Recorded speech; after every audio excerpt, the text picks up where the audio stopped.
Okay, Virgo. The underlying energy here is the Queen of Swords. The Queen of Swords is Gemini, Libra, Aquarius. However, the energies of this card speaks of someone that is very good at communicating. She cuts through the truth. She doesn't take bullshit, right? So the energy here is pretty much it's not standing your ground, but it's like you're getting to the point where your truth matters. And where truth is coming up to be very important for you. Now, with the Queen of Swords, truth is very important. She only speaks her truth. She doesn't know any other way, any other language other than the truth, than her truth, right? Or other people's truth. She doesn't mess around when it comes to lies and stuff, because when she is lied to, that breaks trust. And you don't have a chance anymore. Like, if you were going to get some help from the Queen of Swords, it would be completely obliterated. So this week is centered around energies of possibly you guys feeling more, very, straight up with stuff. Feeling more,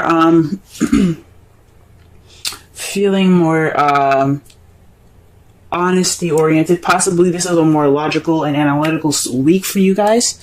Because things are kind of, you're cutting away at the bullshit this week. This is what it's focusing on. This could be somebody that you're dealing with as an air sign as well.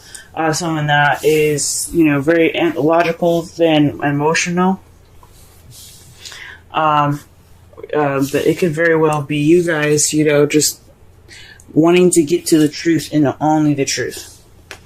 Now, the heart of the reading, we have the Queen of Swords.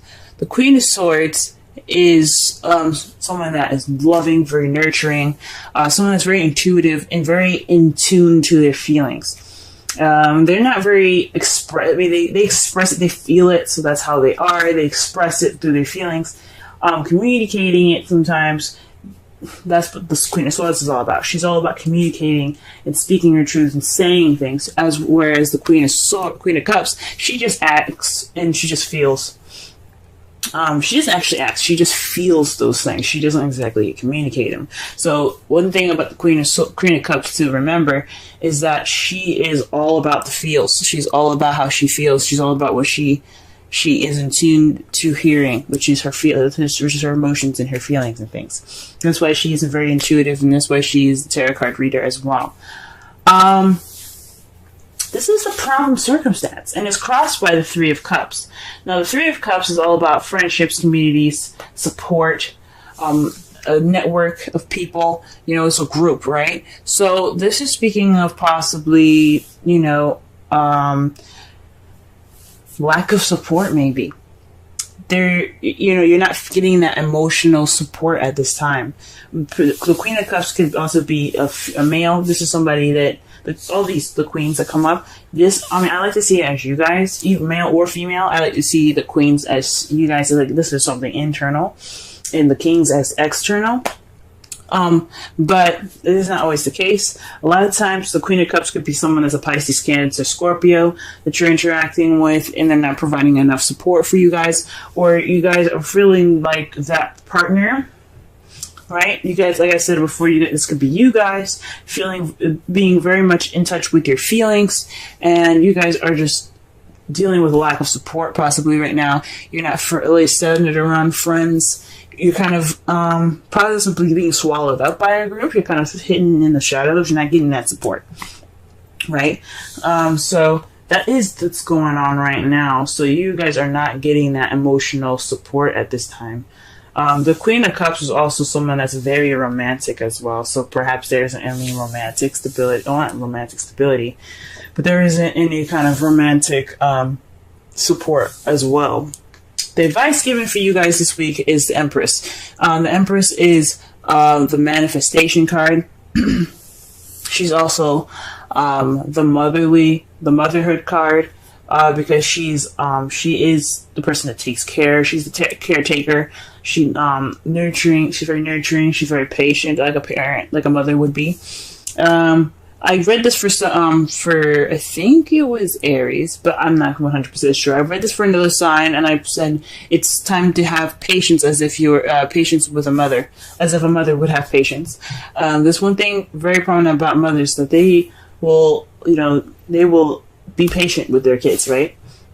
I'm not saying to actually be patient, like with your, like with anybody else, but but be patient with yourself if needed.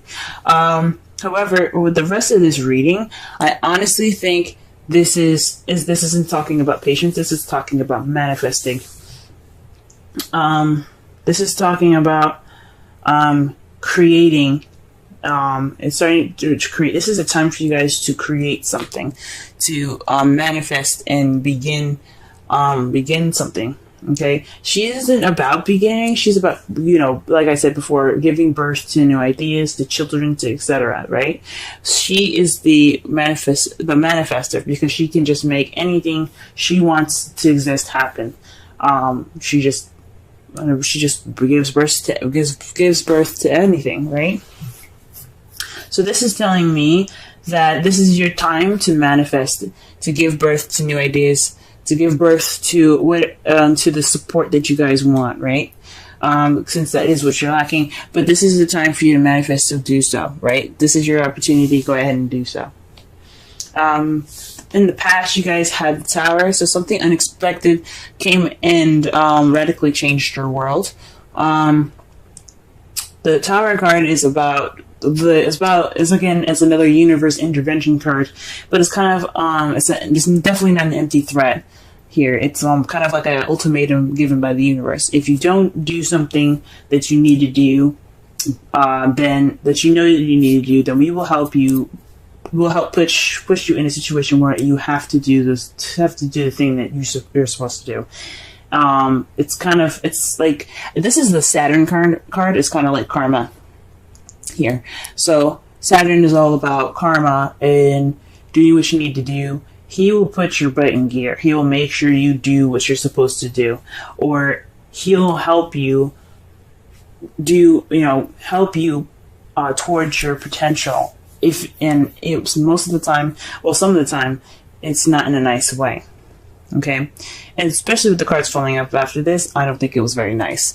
Sometimes the Tower can surprise you with something wonderful, right? It could be a wonderful, wonderful surprise because it's unexpected and you don't see it coming. But if it's something that you were supposed to do and you hadn't done it, then there is something. Then it can leave you kind of discombobulated and having to work from the beginning, having to start all over, because as you see here, the people coming out of the Tower, they put a lot of work, and they grew it, they did the work that they needed to do to build the Tower, and then lightning struck, and now they got to start from ground zero. Okay, so that's in the past. So some unexpected change had radically changed your life. In the present, though, you have the Devil. So this is about attachments, addictions, old habits, possibly that you feel that you have no control over what you actually do. Because one thing about the Devil here is that the two people sitting on the bottom, they have chains around their necks, but they don't look distressed. They're chilling, drinking, hanging out, right? This one, like the lady here, she can easily get out because her chains are just filled with flowers. So if she wanted to leave, she could just simply stand up, break the vines, and be out, But this is voluntary. This is something that they want to do. They don't care to just hang out with the Devil.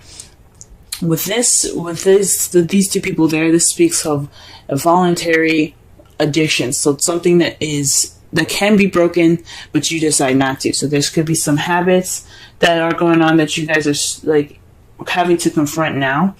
Maybe trying to break these addictions at this time.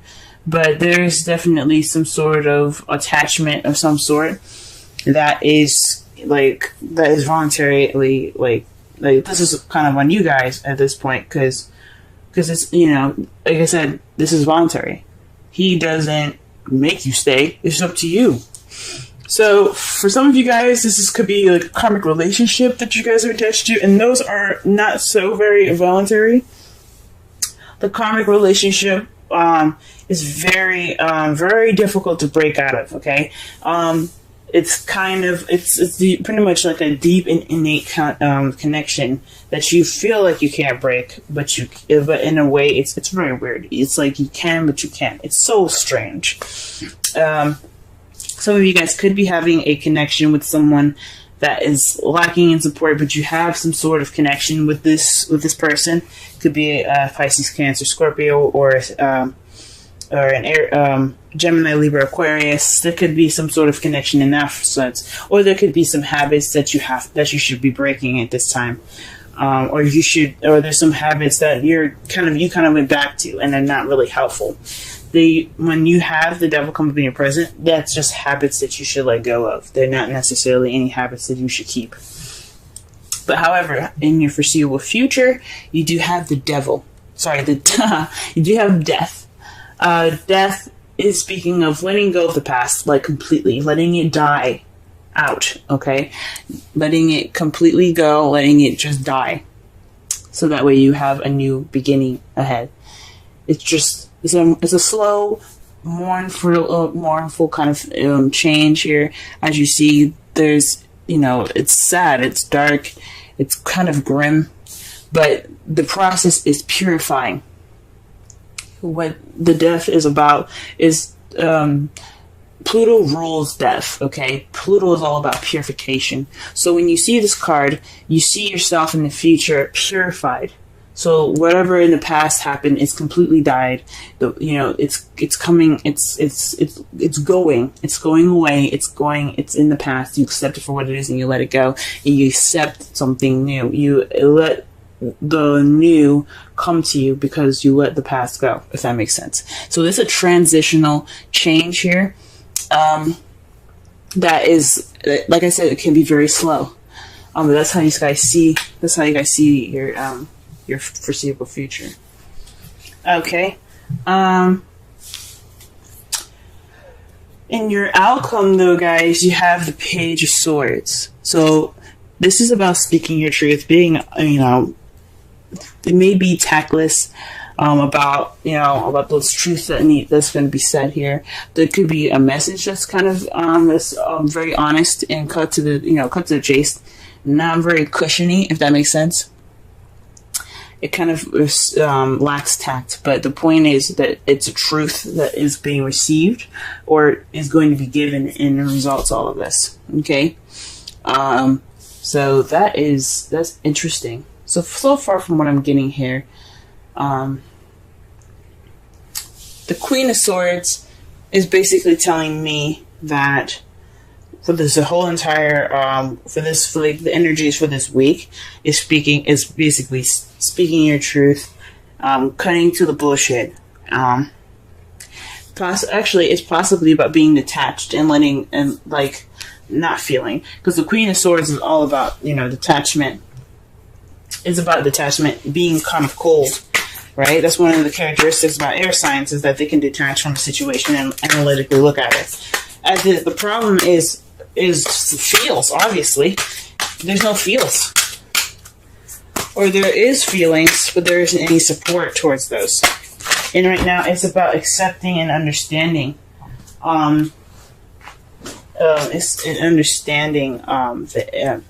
Those feelings, possibly, or being the Empress and being the caretaker, taking care of yourself if this is you and you're single, or taking care of your partner in regards to the feelings. And the Empress is again the manifestation card, so perhaps this is a time for you to manifest romance, right? Express your love. Go ahead and make the romantic gestures. Okay, so this is about expression. Now, the Queen of Swords is excellent about expression, because all that is communication, right? She's all about communication, but she's detached as well. The Queen of Cups, she's very romantic. She's all about her feelings, but she lacks expression. Okay, she's very romantic, but she doesn't express that. Okay, because that's what the Queen of Swords is about. So perhaps this is for you. This is a time for you not only to be a caretaker and for yourself, if needed, or for your partner, but this is also a time for you to manifest a romantic support between two people. I don't think this is a third-party relationship at all, because I don't see anything else. I don't see any other card other than the Three of Cups. I don't see this as a third-party relationship. Some of you guys could be dealing with a third-party relationship with the Queen of Cups, but I don't think so, okay? Especially not with the cards coming up here.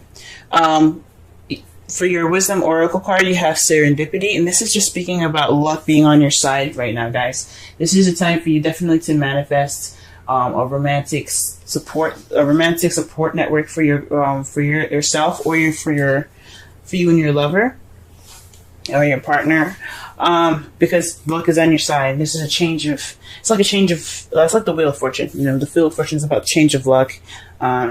And things like that. So with Serendipity, this is saying luck is on your side. You can do whatever you want to do because luck is on your side. Okay? Pretty simple. Pretty straightforward. So sum up this whole reading, guys. Express your love. Express how you feel. Don't let those things bottle up inside. Create that network of support for yourself and for your love if you guys have a partner. Okay? Work on those bad habits so that way you can transition to a more stable, not so more stable, but to a more transitioning and healthy new beginning. Because after death, there's only can be something new.